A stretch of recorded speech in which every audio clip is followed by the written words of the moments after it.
Greetings, ladies and gentlemen, and welcome to the Monday afternoon evening edition of Interesting Ideas. And behold, I'm Stan the man, the spokesman. Now I'm having fun with you because the word behold, have you ever heard that word? It's kind of an old-fashioned word, isn't it? I mentioned it in my initial program on the Jesus Entrepreneur Experience where Pilate said, hey, behold the man. And if you find that oftentimes when that old term is used, what it's saying is, pay attention. Pay attention. Please pay attention. And of course, that's what the old news sounder, and we duplicate them from times gone by. Some of them are almost 50 years old. We're saying, hey, please pay attention. Well, it was quite a week for me and quite a weekend, and I came across the title of the program today in a variety of ways, and so I'm simply going to call it The Unmanageable Life. The Unmanageable Life. The burnout, the unmanageable life. Well, there's a lot of things that go behind that, and with your permission, I'd like to talk to you just briefly about what might make our life unmanageable at times, and what else we might do. And then we're going to continue on. Perhaps you'd like to manage your life better by quitting your soul-sucking job. And so in the second part of the program, we're going to hear 2 more episodes of how to quit. That's right, how to quit that bad job. That's the agenda for today. My name is Stan, and the program is Interesting Ideas, and it begins right now.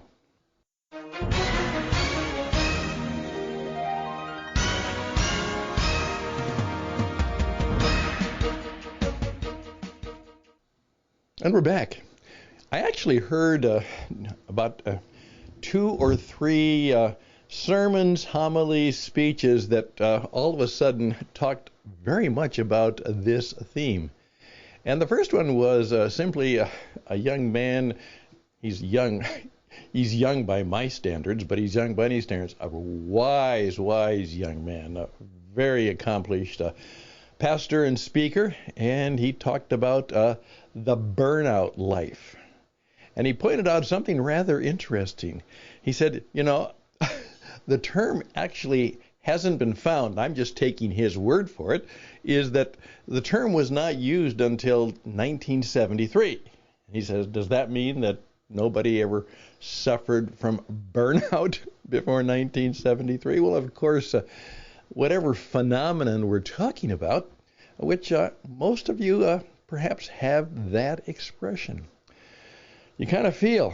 And how many of you have used this expression, which I've used just last week? As I said to my wife, I just have to get through this week. Ever said that? Well, of course, I did. And I really had to work hard and juggle, but I did get through it, except for one thing, which is very important, but getting most except one was not bad, but I paid the price for it in the fact I was really tired. Thank goodness, one of the things I've learned is I've learned how to get a good night's rest. So that's part of it that I've discovered. In fact, I'm reading some books about the unmanageable life by accident, because I just picked the books up. One is a very interesting book simply on the subject of time. I don't have enough time. Well, everybody gets the same amount. Well, what is time?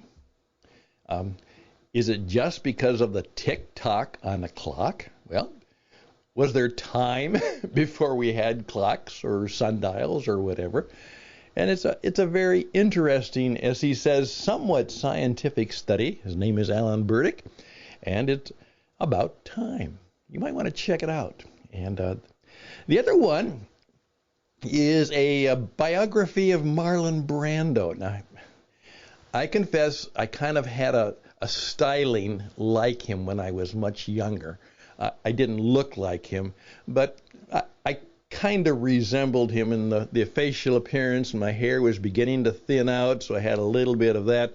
And but there were people who said to me from time to time, you kind of look like Marlon Brando, which that made, of course, made a vain young man feel good, because I kind of I liked his style, and I was just getting interested in drama and that kind of thing, and so I thought that was kind of neat.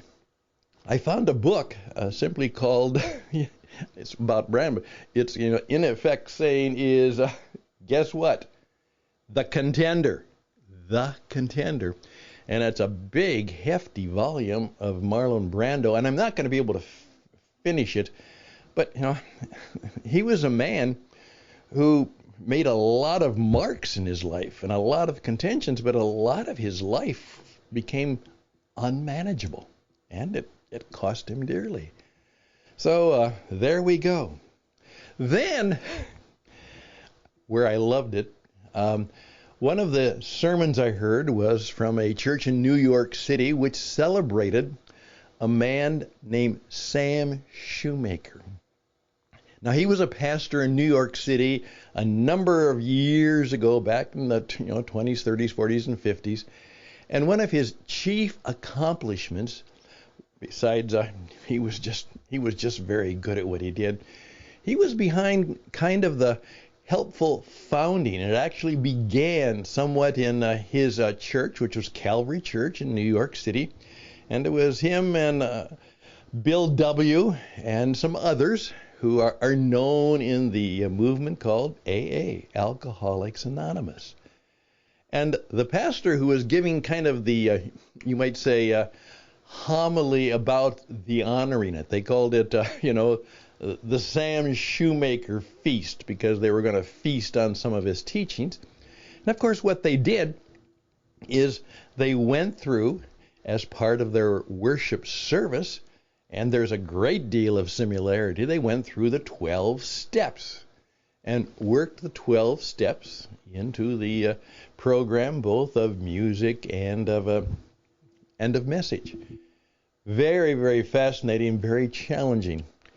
And that's where all of a sudden that caught me, because he said what Sam Shoemaker was all about is that being a busy pastor in a busy city like New York City, he found out that just a whole lot of people were living unmanageable lives. And many of us still are. And so the part of the message and part of the things I looked up afterwards was how do we kind of temper so that we can actually have managed lives, so we don't burn out. So we aren't just saying, help me get through this week, because next week will be better, and the chances are it will be about the same. How do we live the managed life? Now I'm stopping for just a moment, because I'm hoping that would be what I would call a pregnant pause, a pause for effect. And right now, some of you are saying, well, is my life unmanageable? Am I one of those people? And of course, all of us have moments like that. We know that. Sometimes we just feel burnt out. We're tired out. We wonder. And of course, a lot of it is not our fault. But obviously, a lot of it is based on choices we made. But, the fact that we're going through some health issues with my wife, and that means that there have been a number of doctor's appointments that I've had to participate in, that takes away from some of the activities and the challenges that I'm putting together in my work and my business. But, of course, there's no question that I'm going to be a part of her life there. So what I'd like to do is just simply put three things in front of you, and then we'll talk about managing your life better, because you're going to quit that job which is taking your love of life and energy away. First of all, part of the reason life is a bit unmanageable is because we're always on demand, AOD. Now, one of the nice things about this program is you can listen to it anytime, anywhere, on any place in the world because it's on demand. If you want it, you got it. But the problem is, so am I. And so are you. There's always a text. There's always an e-message.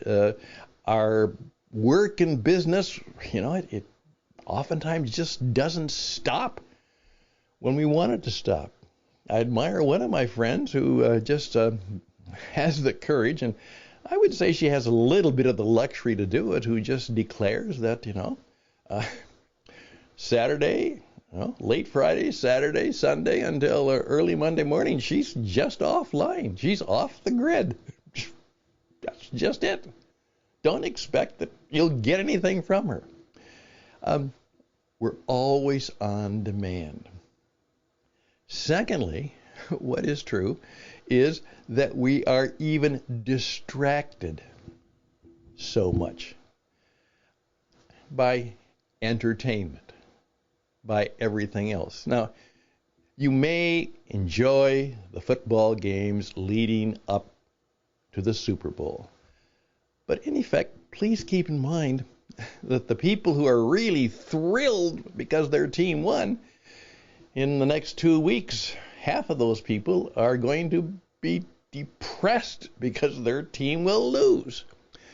And so, in effect, our continual news cycle, sports, entertainment, it's always there, it's always on. Please keep in mind our mind does not work well when it is overcrowded. It will work. It's resilient. It has all kinds of good things it can do. But it doesn't work well. Maybe we need to do what Jesus did, and that is go away and unplug for significant amounts of time. And if God himself has to do that, perhaps you need to do it too. The third thing that struck me is, in effect, I'm learning how poorly we sleep. And recently, and the book, The Time Thing, helps reinforce something else I've learned, is about we're learning it, interestingly enough, from truck drivers, because they have to manage their sleep and their driving time. We have to be serious about learning how to sleep well. And most people don't. And so, of course, there's all kinds of ads out there for taking this, whatever it is, because it will help you sleep better. And I get all kinds of stuff about here's how you can sleep better. So that means it's a real issue. Always on demand. Get away from all of the entertainment and distractions and learn to sleep well. Perhaps that will be something you can think about. But 23, maybe it's a time to have a very modest but very meaningful goal. Guess what? I'm going to get my life manageable again. And that's true. It's January 30th. Make that really the resolution and intention that you want to work on. I'm Stan Houston. The program is Interesting Ideas, and we'll be back.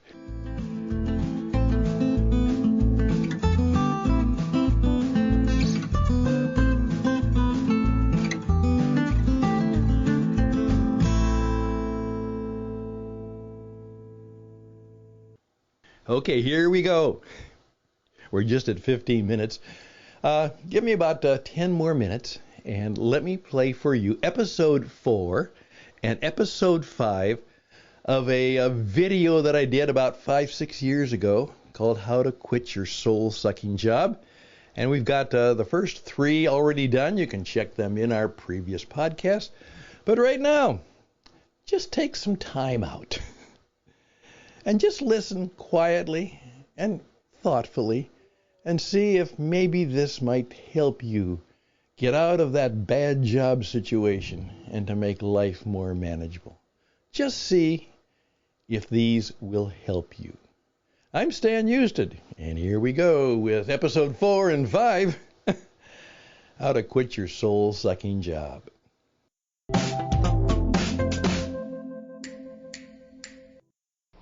Okay, now let's go to part 2 of the show. And did you notice I again use the word show? All business is show business. And we're putting on a show, a performance. We're on stage, and so are you. Now, the first part of our show was how to emotionally and personally and relationally and maybe even spiritually get our minds and bodies and our attitudes set to leave. Now, along with that, however, is we have to be prepared to do something next. So in the second part of our course, class, show, I'm going to start giving you some ideas about how you get ready to go. Now, the first thing you do is you have to get your story together. Who are you? What are you about? Your story. Now, I have a line that some people really have a hard time with, and it's this: throw away your resume. And what I mean by that is oftentimes your resume is the reflection of something you did in the past, and we need to be able to help people see the story of what we can do next. So what I'd like to do right now, we're going to go a little bit back in time. A little over about 6-7 months ago, I did a course for an organization called The Change Maker, helping people make changes in their life, okay? And it was all about how and why you should create a story card. So, with your permission, we'll go, from the future to the back. I'd like to bring those 2 classes. Obviously, I'm dressed differently and look a bit differently. And I want you to watch the next 2 sections about how you begin to create a story card and why you should do it.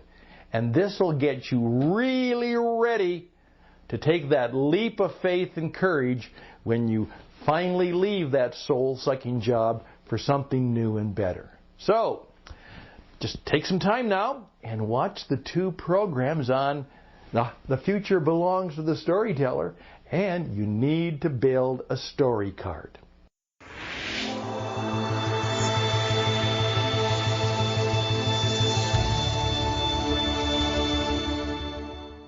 Well, I trust you found that useful, and we're back more to the present now. Hey, now, I would really encourage you. I oftentimes tell people this, is people say, well, the course I should have should be 3 to 5 hours. No.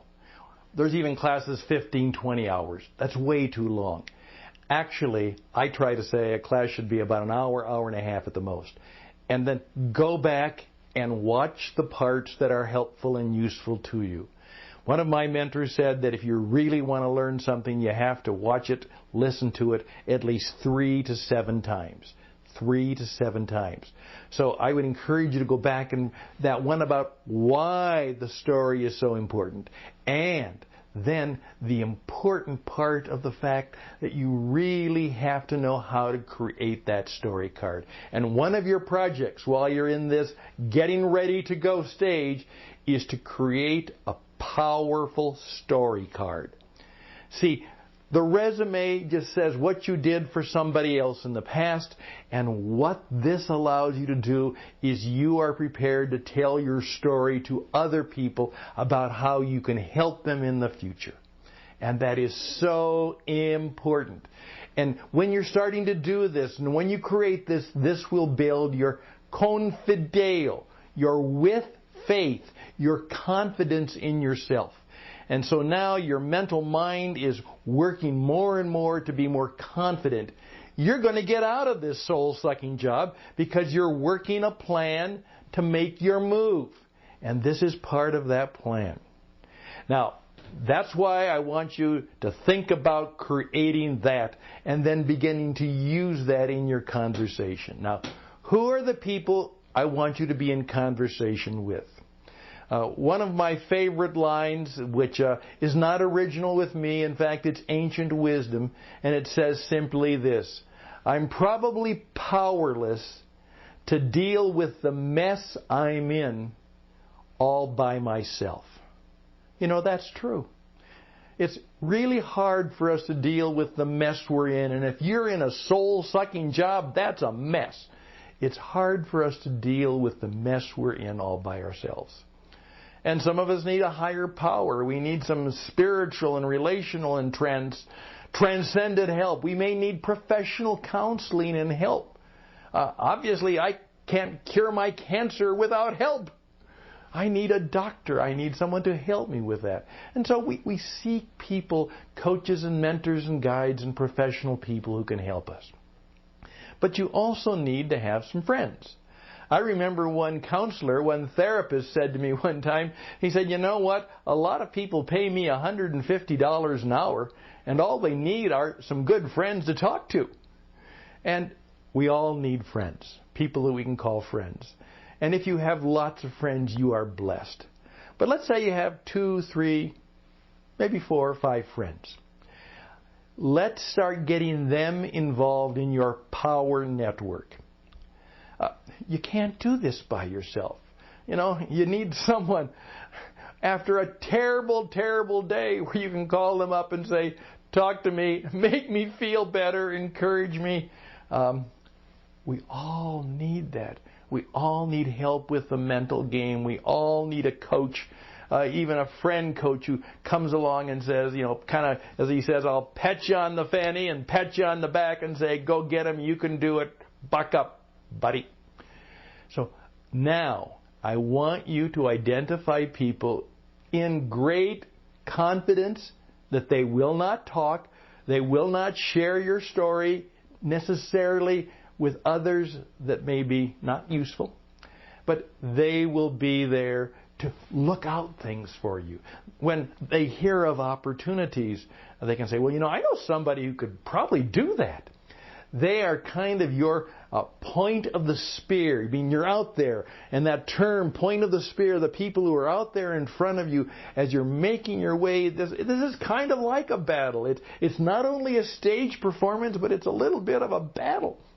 And they're out there kind of looking out for you, looking behind you. You know, as I say, they have your point and they have your back, and a couple of them are alongside to comfort and encourage you. Comfort and encouragers.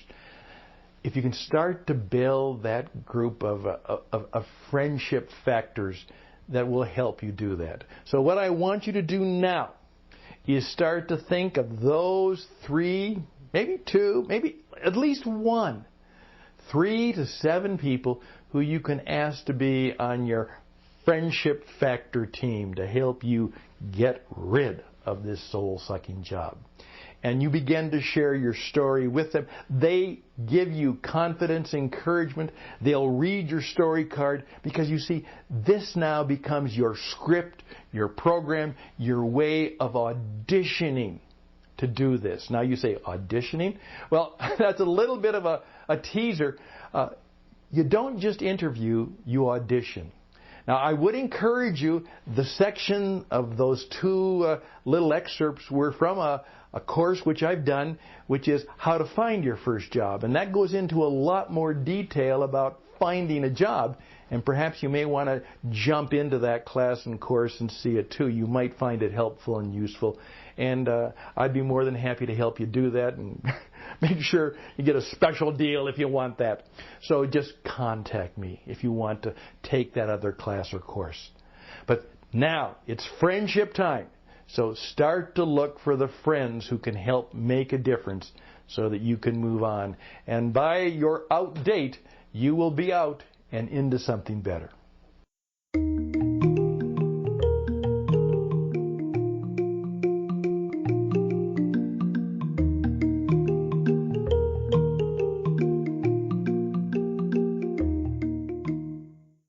Well, thank you for your time. Hopefully that was a little bit helpful. We've got, by the way, we've got 4 more lessons, 4 more episodes, and I think by the time we're done, as one of my friends said, Stan, it's not about quitting your soul-sucking job. It's about starting to get the job you love. Yes. You don't want to go from one soul-sucking job to another soul-sucking job. Maybe you want to have your own business and have the business or do the work you love, or at least like a lot. And that is truly where we're trying to go. And once you're doing what you love, life becomes a lot more manageable. Hey, reach out to me. I can be helpful to you in some way. At least I can just listen. StanHouston@gmail.com. StanHouston@gmail.com. May your week be more than manageable. May it be one where you have maybe a miracle or two, more than a blessing or three, and may you do that by just taking time to bless others. Be a blessing. That'll make life a lot more manageable. Take care. Till next time. Bye for now.